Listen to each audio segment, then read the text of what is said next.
Hello everyone, আসসালামু আলাইকুম। Welcome back to my channel. কেমন আছো তোমরা? আশা করছি ভালো আছো। তোমরা দেখছো রোজা রান্নাঘর উইথ ব্লগ। আবারও আমি চলে এলাম তোমাদের মাঝে শীতকালীন ভাপা পিঠা রেসিপি নিয়ে। ভিডিওটি স্কিপ না করে শেষ পর্যন্ত দেখতে থাকো, আশা করছি তোমাদের ভালো লাগবে। শীতকালীন এই ভাপা পিঠা ভীষণ মজাদার খেতে হয়, দেখতে যতটা সুন্দর খেতেও ঠিক ততটাই ভালো। আগের দিন গিয়েছিলাম কলেজ, তো ভাবলাম শীতকাল মানেই তো পিঠা রেসিপি করতেই হবে আর খেতেই হবে। আর শীতকালে পিঠা খাবো না এটা তো কখনো হতেই পারে না। নদীর পাড়ে যেহেতু গুড় বানানো হয়, ভাবলাম নদীর পাড়ে চলে যাই, গুড়টা ওখান থেকে নিয়ে যাব। কিন্তু দেখলাম যে এখনও গুড় পাওয়া যাচ্ছে না, তাই ভাবলাম কি করা যায়। দূরে এক জায়গায় দেখলাম শুধু এখন নলেন গুড় বানানো হচ্ছে। তার জন্য আমি ভাবলাম যে তাহলে নলেন গুড়টাই নিয়ে চলে যাই, ভাপা পিঠা থেকেই এবছরে শুরু করা যাক। দেখতে পাচ্ছ নলেন গুড় বানানো হচ্ছে, তো নলেন গুড়ের গন্ধে চারিদিকটা মনে করছে, ভীষণই ভালো লাগছে গুড়ের গন্ধটা। তো এদিকে বানানো অলরেডি হয়ে গিয়েছে, তো আমি এখান থেকে গুড় নিয়ে বাড়ি ফিরবো। খেজুরের রস খেতে কে কে ভালোবাসো অবশ্যই কমেন্টে জানাবে। আমার তো ভীষণ খেতে ভালো লাগে। তো সেই ছোটোবেলায় অনেক খেজুরের রস খেয়েছি, যেহেতু তখন আমাদের গাছ কাটা হতো, তো তার জন্য অনেক রস খেতাম। বাট এখন তো পাওয়া যায় না, এখন টাকা দিলেও খেজুরের রস পাওয়া যায় না। আর পাওয়া গেলেও তো সেখানে যাওয়া সম্ভব হয় না, সকালবেলা যেহেতু যেতে হবে রস কিনতে গেলে, তাও আবার 2 ঘন্টা পথ। চলো তাহলে আজকের ভাপা পিঠার রেসিপি শুরু করা যাক। আজকে বানাবো ভাপা পিঠা। তো ভাপা পিঠার জন্য আমি কি কি নিয়েছি তোমাদেরকে দেখাই। এটা নিয়েছি সেদ্ধ চাল, সেদ্ধ চালগুলোকে আমি আধ ভাঙা করে নিয়েছি। আর এখানে আছে আতপ চাল, এগুলোকেও আধ ভাঙা করে নিয়েছি। তোমরা চাইলে যে কোনো একরকম চালেও করতে পারো। আর এদিকে নিয়ে নিয়েছি নারকেল, আর এখানে নিয়েছি নলেন গুড়, সবে মাত্র বানাচ্ছে, তো আমি নিয়ে এলাম। দারুণ গন্ধ বেরোচ্ছে। তবে আমার মনে হয় এই পিঠাটা বেশি সেদ্ধ চালেরই বেশি ভালো হয়, তো তোমরা চাইলে সেদ্ধ চাল দিয়ে শুধু করতে পারো। সেদ্ধ চালের অনেকবার খেয়েছি, তাই দুটো চালকে একসঙ্গে আমি মিক্সড করে করছি। উনুনটা আমি জ্বালিয়ে নিয়েছি, প্রথমে আমি একটু উষ্ণ গরম জল করে নেব।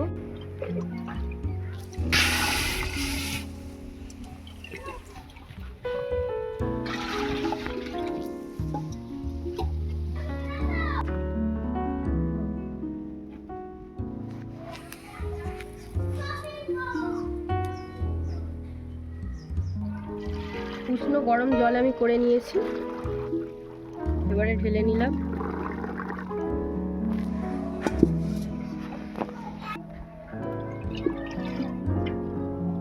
ভাপা পিঠার জন্য আমি জলটা বসিয়ে দেব।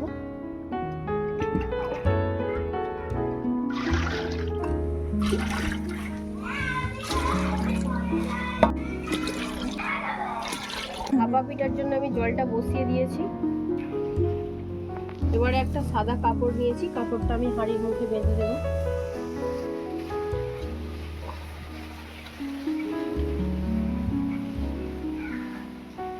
টান টান করে বেঁধে দেবো একদম। এবার একটা দড়ি দিয়ে ভালো করে বেঁধে দেবো।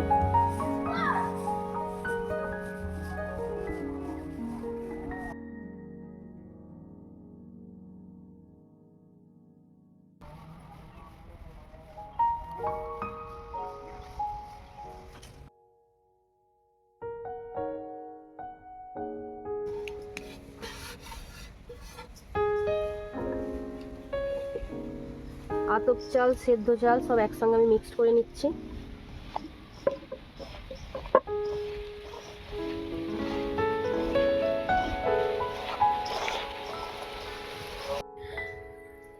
এবারে দিয়ে দেবো পরিমাণ মতো নুন। নুনটাকে আমি প্রথমে চালের গুঁড়োর সঙ্গে ভালো করে মিক্স করে নেব।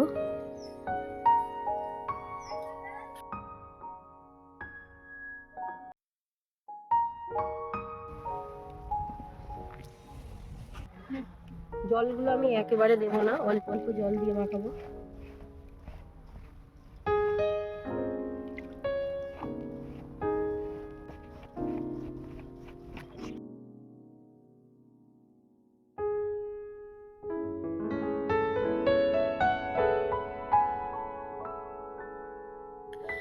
চালের গুঁড়োটাকে আমি উষ্ণ গরম জল দিয়ে ভালো করে মিক্সড করে নেব 20 মিনিট ধরে। উষ্ণ গরম জল দিয়ে আমি চালের গুঁড়োটাকে ভালো করে মিশিয়ে নিয়েছি। কিভাবে বুঝবে যে এই পিঠাটার জন্য চালের গুঁড়োটা রেডি হয়েছে? চালের গুঁড়োটা হাতের মধ্যে মুঠো করলে দেখতে পাবে এরকম মুঠো হয়ে যাচ্ছে। আবারও যখন আমি ভেঙে দিচ্ছি ঝুড়ো ঝুড়ো হয়ে পড়ে যাচ্ছে, তখনই জানবে একদম পারফেক্ট হয়েছে।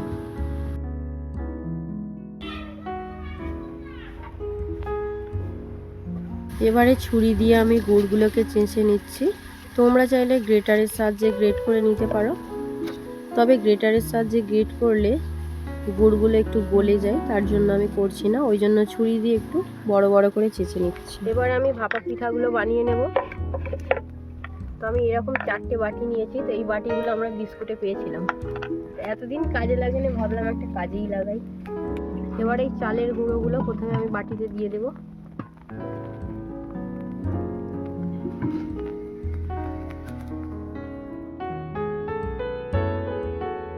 গুড় দিয়ে দেব,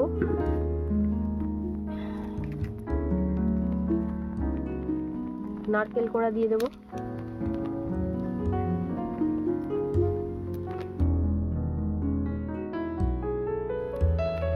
আবার একটু গুড় দিয়ে দেব। গুড় আর নারকেল বেশি হলে এই পিঠাটা খেতে বেশি ভালো লাগে।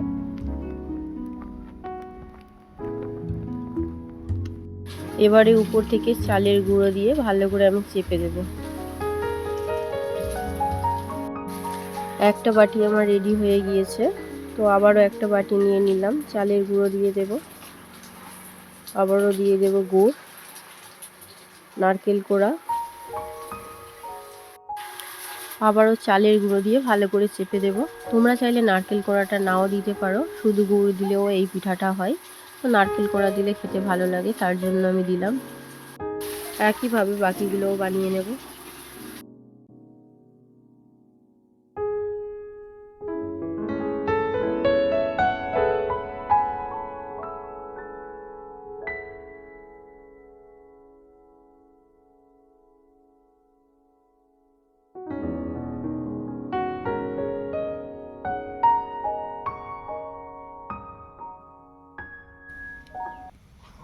আবার উপর থেকে আমি চালের গুঁড়ো দিয়ে দিলাম। এবার আমি চেপে দেব।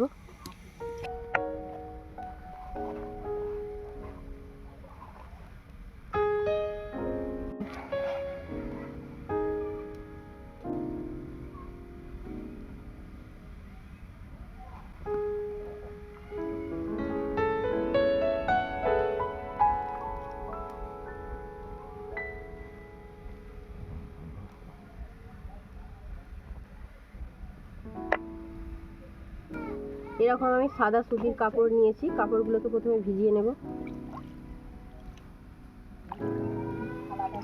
4টে করে একসঙ্গে করব বলে 4টে বাটি নিয়েছি আর 4টে কাপড় নিয়েছি। কাপড়টা নিয়ে আমি বাটির মুখে দিয়ে দেব। তবে চেষ্টা করবে এই পিঠা বানানোর জন্য সাদা কাপড় ইউজ করার। কালারিং কাপড় হলে কি বলতো, এই পিঠাতে কালারগুলো ধরে নেবে, তার জন্য আমি সাদা কাপড় দিচ্ছি।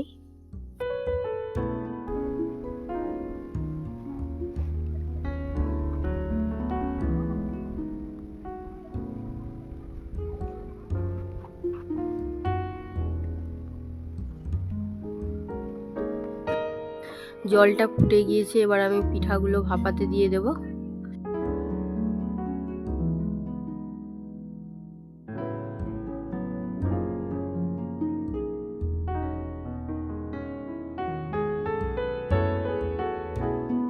ওদিকে পিঠাগুলো হতে থাকুক, এদিকে আমি বাকিগুলো বানিয়ে নেব।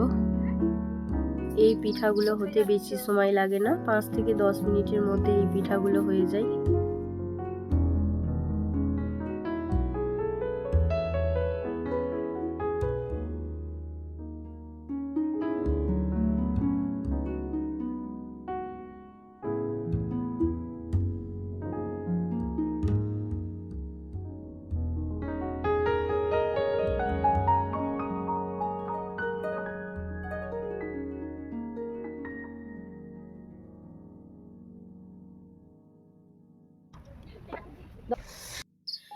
এবারে আমি পিঠাগুলো নামিয়ে নেব। দেখতে পাচ্ছ পিঠাগুলো কত সুন্দর হয়ে গিয়েছে।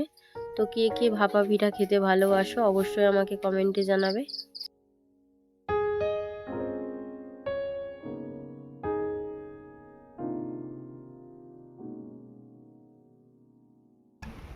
কাপড়গুলোকে আবারও জল দিয়ে ধুয়ে নিতে হবে। যতবারই এই পিঠাগুলো বানানো হবে ততবারই কাপড়গুলোকে ঠান্ডা জলে ধুয়ে নিতে হবে। আর বাটির পিছনে আস্তে করে ঠোকা দিলেই এগুলো ছেড়ে যাচ্ছে, দেখতে পাচ্ছ। তো এইভাবে সব পিঠা বানিয়ে নেব।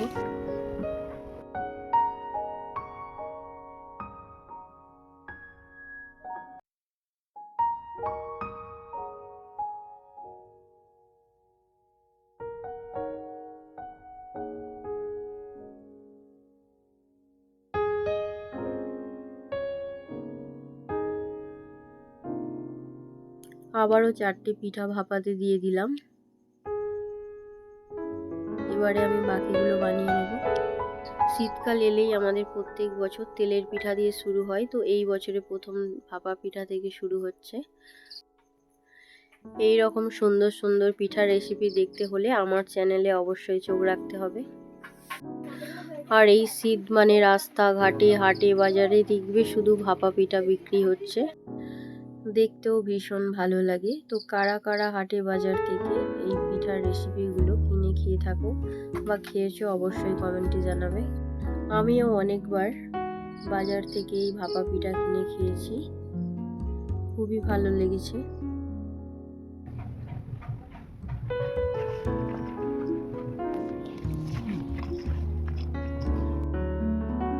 ভাপা পিঠাগুলো হয়ে গিয়েছে, এবার আমি তুলে নেব।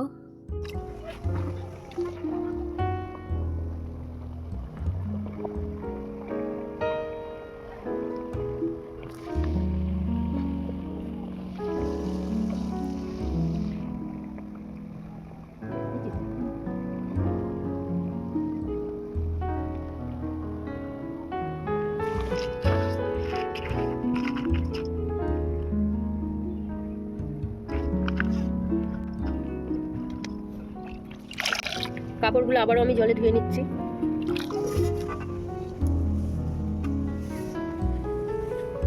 প্রত্যেকবারেই কিন্তু এই কাপড়গুলোকে ধুতে হবে। পিছন দিক থেকে বাটির পিছনটা এরকম আস্তে করে ঠোকা দিলেই পিঠেটা পড়ে যাবে, দেখতে পেলে। আবারও একটা বাটি নিয়ে নিয়েছি, কাপড়ের মধ্যে নেব। আবারও বাটিটা একটু ঠোকা দিলেই পিঠাটা পড়ে যাচ্ছে, দেখতে পাচ্ছ। আবারও একটা কাপড় নিয়ে নিলাম, বাটিটা আবারও নিয়ে নেব। পিছন থেকে একটু ঠোকা দিলেই পিঠেটা পড়ে যাচ্ছে। চারটে চারটে করলে কি সুবিধা হয় বলো তো, একটু তাড়াতাড়ি হয়ে যায়। দুটো দুটো বা একটা একটা করে করতে গেলে অনেকটা সময় চলে যায়, ওই জন্য আমি 4টে করে একসঙ্গে করছি। 3বারেই আমার 12টা পিঠা হয়ে গেল।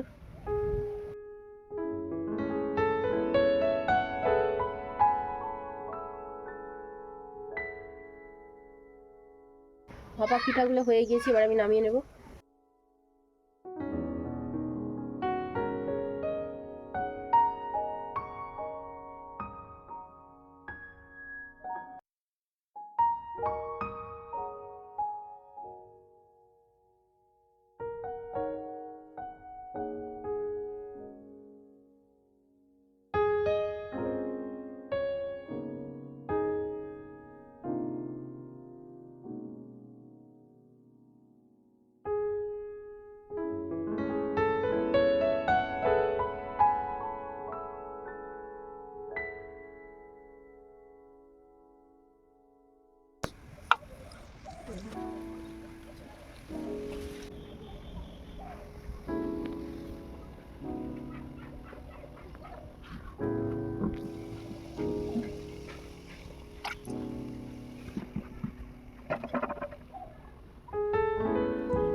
সবগুলো আমার ভাপা পিঠা বানানো হয়ে গিয়েছে।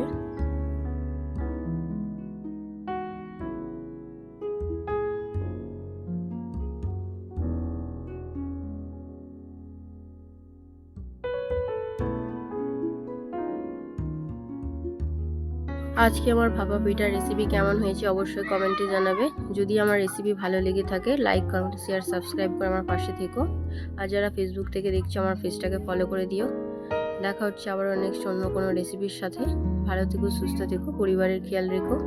বাই, আল্লাহ হাফেজ।